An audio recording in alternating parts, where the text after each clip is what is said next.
I was blackmailed by my ex-driver. So this was when I first moved back to Nigeria and I finally was ready to get a driver, and I worked with the agency and they said, hey, you know what? Why don't you work with a woman? And at the time I didn't think too much of it because I'm a great driver. Now the first big red flag was I hired her, she came to work, she had like an Afro puff.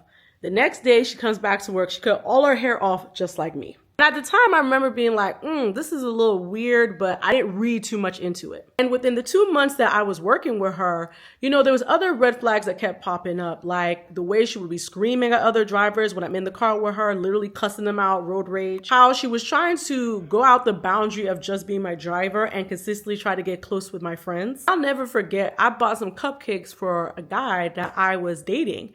And when I went to the car to retrieve the cupcakes to give to him, I noticed 2 of the cupcakes were gone. And then she told me she ate my cupcakes. The last straw for me was when my father was like, this driver, you need to be careful with her. And I asked him why. And he was like, she keeps trying to make moves on me. I don't know what's going on. She keeps trying to get close to me.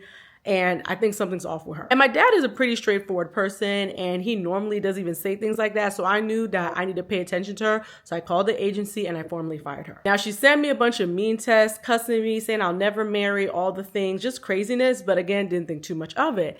A year later, I get a phone call from a guy